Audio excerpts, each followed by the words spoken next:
Hi, class.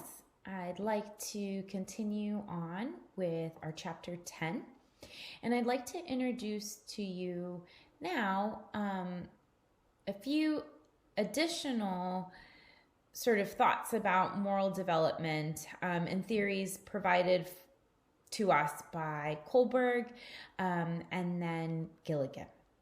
All right, so let's go ahead and get started.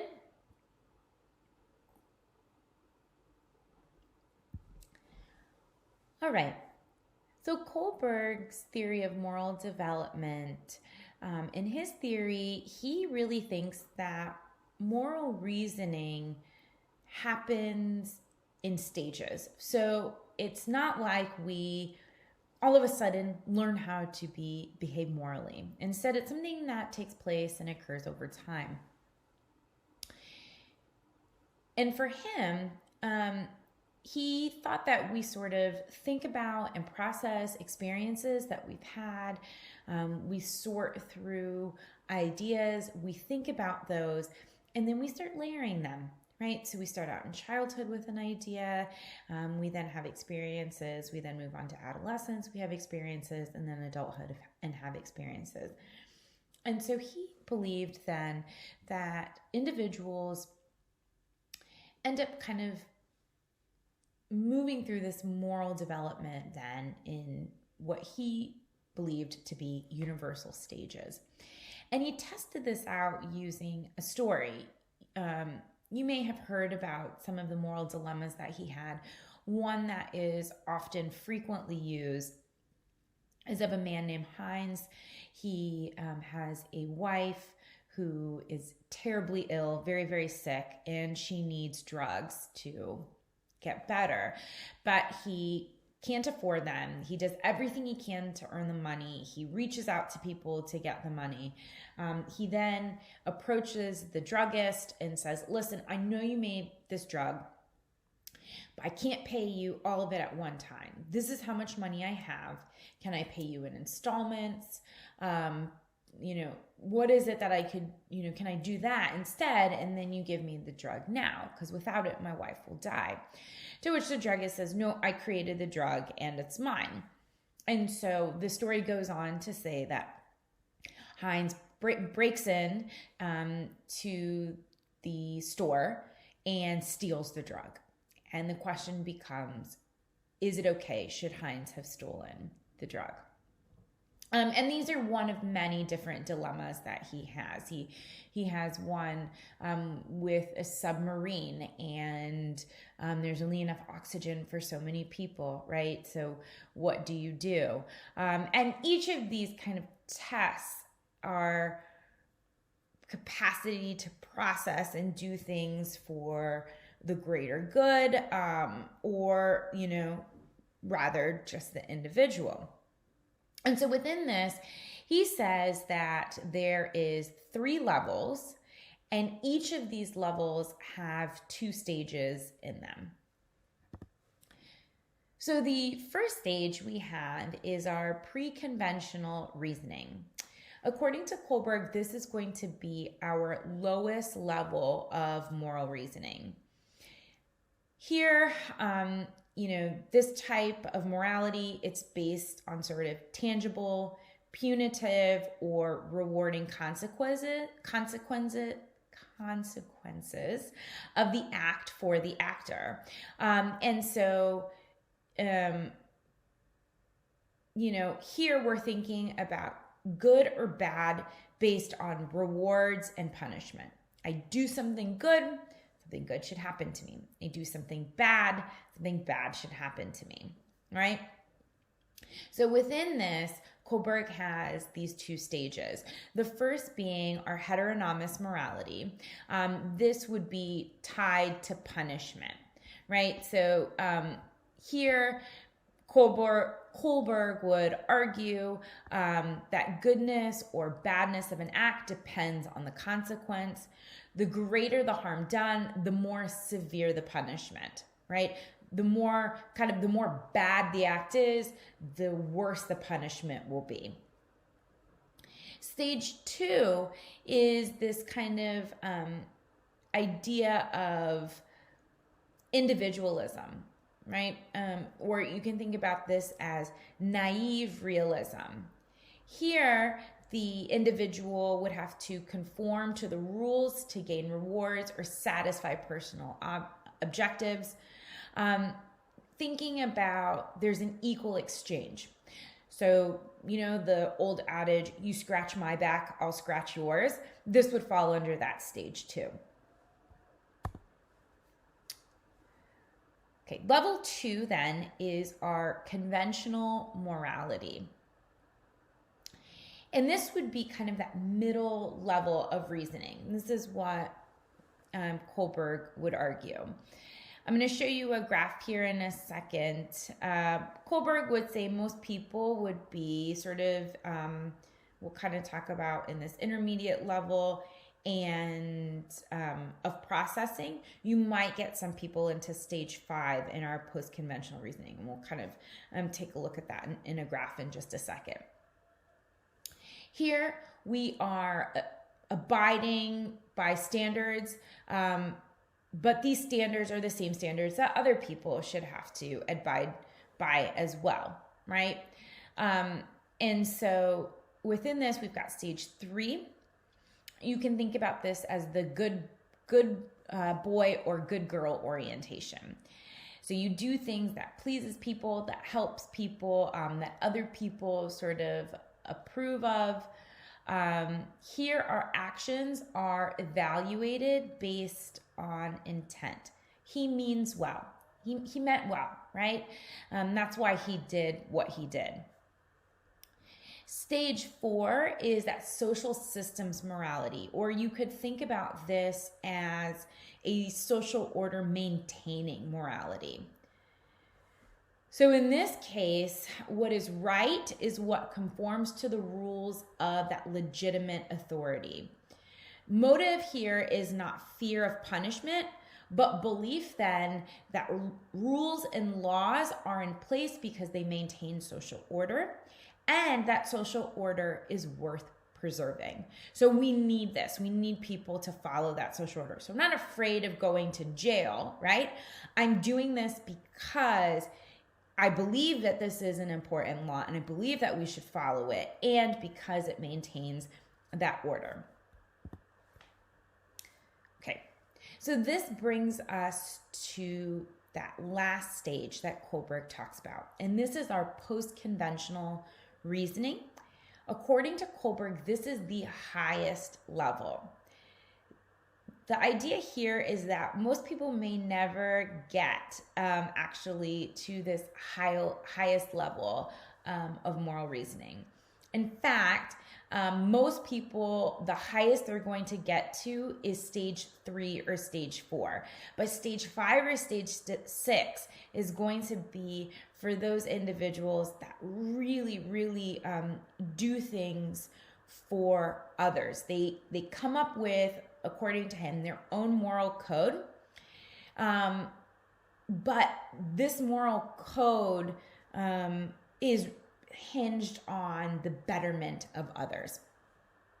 So our stage 5 is that social contract or utility and individual rights, right? Here, we're evaluating the validity of actual laws and social system. We're doing this, though, and we're following those laws, not because it's worth preserving, but because we should do something to fundamentally protect human beings and human rights, right? So this is being done then for others. Stage 6 is that universal ethical principle. And here, a person is developing moral standards based on universal human rights. This is based on again, that idea of what is better for others. But in this case, this is even one step further than stage 5, in that it transcends any law or social contract. This is very, very, very, very rare. And Kohlberg argues that this is actually more of an ideal, that most people don't even get to this stage 6. So who would be people that Kohlberg would say is part of stage 5 and stage 6, right? Or better yet, this post-conventional reasoning.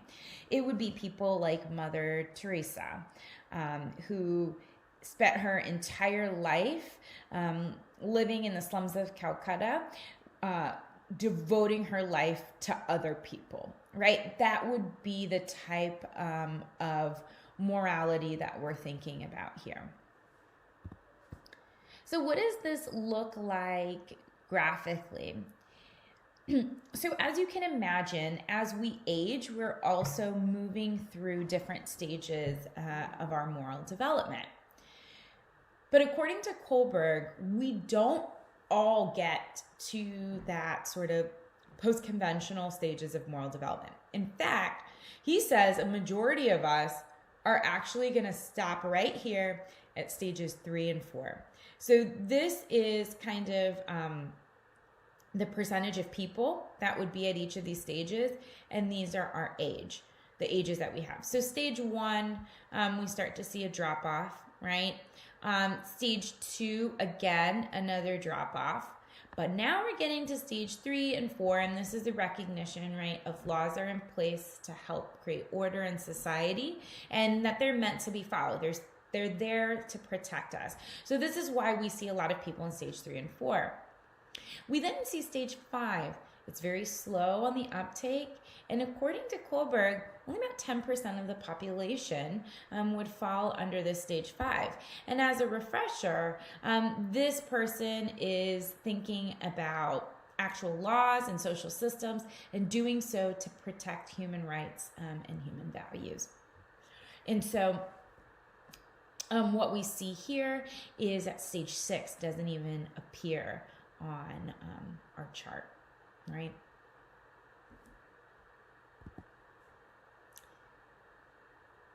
So when we think a little bit about Kohlberg, we kind of go back and evaluate his theory.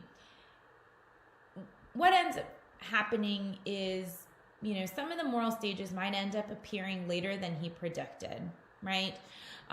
He actually thought about maybe adding a 7th stage, which is this cosmic perspective. As you can imagine, this would be people who would, we aren't even seeing people in stage 6. Getting to stage 7, this would be sort of kind of a divine a perspective of somebody kind of having more of that, thinking along the lines of that religious figurehead, right? But not necessarily of going to a church or a temple or a synagogue and being a religious person. But this would be like an individual who would oversee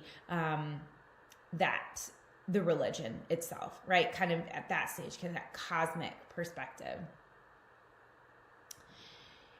The other thing here is thinking about the influence of peer interaction. So if you have a friend who's constantly talking about other people and doing things for other people, how does that influence your development of morality? According to Kohlberg's critics, there are problems with this theory. They say that his moral reasons are overemphasized and can be shelter for immoral behavior. So immoral behavior is actually underemphasized, right? So we're talking more about the moral reasoning as opposed to the immoral behavior. It's actually pretty difficult to measure morality. And part of the reason why is because we generally know what is moral behavior, but that doesn't necessarily mean we would act in accordance with that morality, right? So I could ask you if cheating is wrong. The majority of you would tell me yes, but if you were taking a test and your grade depended on it and nobody would know that you cheated, people would be more likely to cheat in that situation. Even the same people that told me that they wouldn't cheat, right? And so it's kind of hard to measure that morality because what people say and what people do might not be similar to one another. We also find that morality is culturally biased. So, or not morality is culturally biased. Kohlberg's stories themselves are culturally biased, right? So depending on the culture that you're part of, you may choose to side with one person in the story or one perspective in the story over another.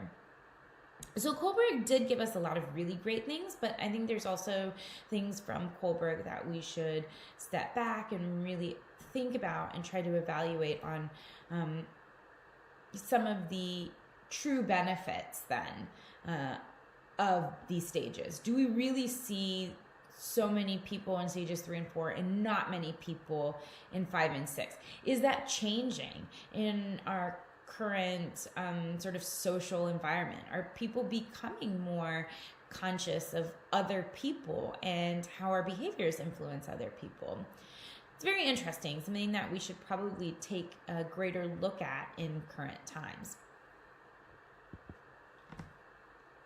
Your book then goes on to talk about Gilligan's view of moral development. Now, interestingly, this is one of our only female researchers providing a theory in this moral development section. But here, Gilligan actually argues that, Kohlberg didn't do a great job. Kohlberg doesn't take into account that men and women might just view and value different behaviors. And so perhaps there's more of a male morality and a female morality, right? So in our stories, the choices people are making might actually align with what she talks about as sex typing, right? And so, are you more likely to view morality in kind of the feminine context or the masculine context? So according to Gilligan, males might be more likely to engage in this morality of justice. You could see this as kind of coinciding to Kohlberg's stage 4, if you're trying to make that connection.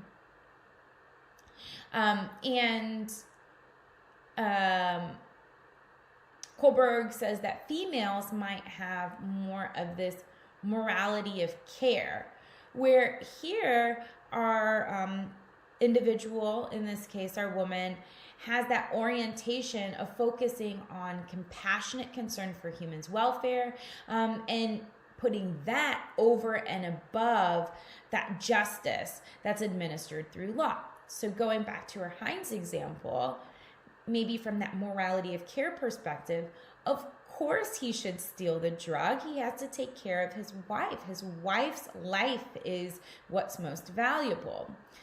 The morality of justice might say, well, there's a law, and laws are there for a reason. They shouldn't be broken. They're there to create social order. If everyone just went around breaking in and stealing things that they wanted, then where would be the social order, right? So now my perspective might have nothing to do with my moral development, but rather is more contingent on my gender, right? Or the gender that I identify with.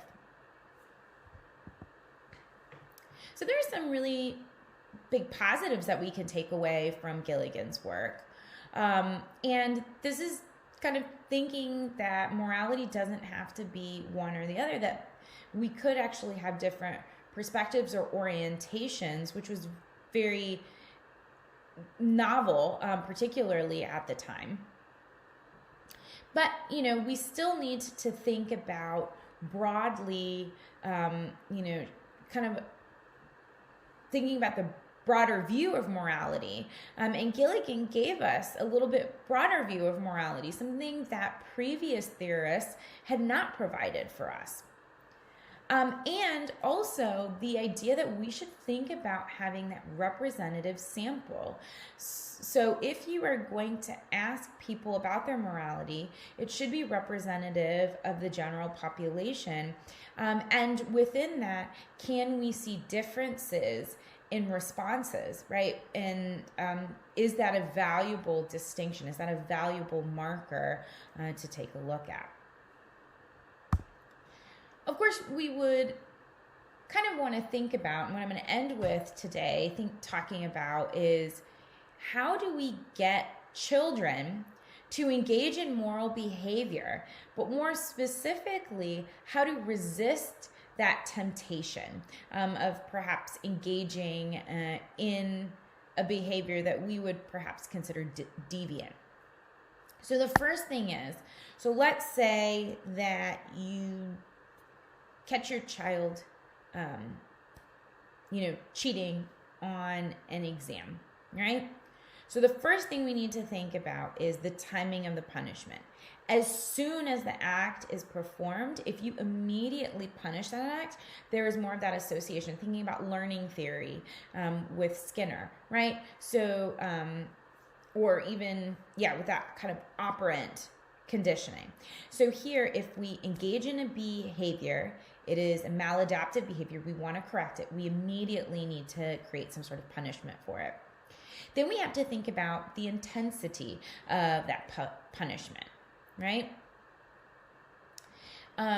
So thinking about what was the behavior, and what would be a suitable punishment for that behavior.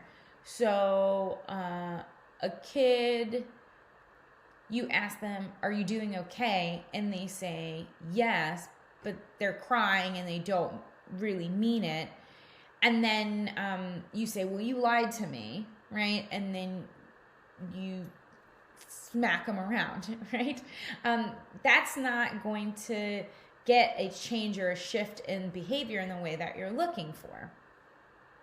So thinking about the intensity of the punishment and how that relates to the behavior itself.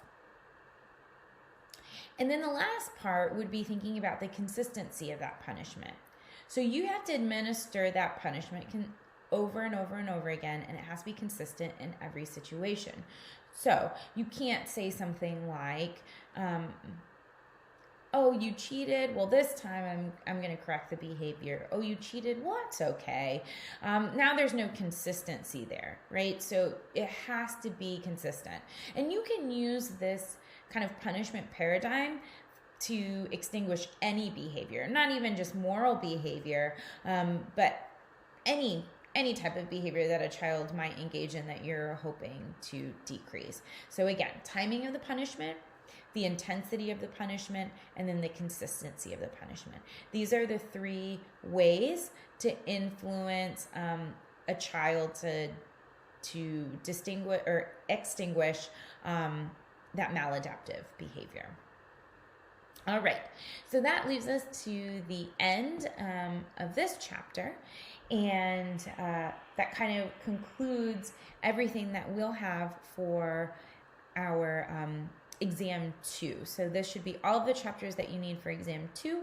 I will be here at the end of the week, of course, for you all if you have any questions over any of these topics that we covered today in chapter 10. All right, you guys have a great rest of your day. I'll see you later. Bye.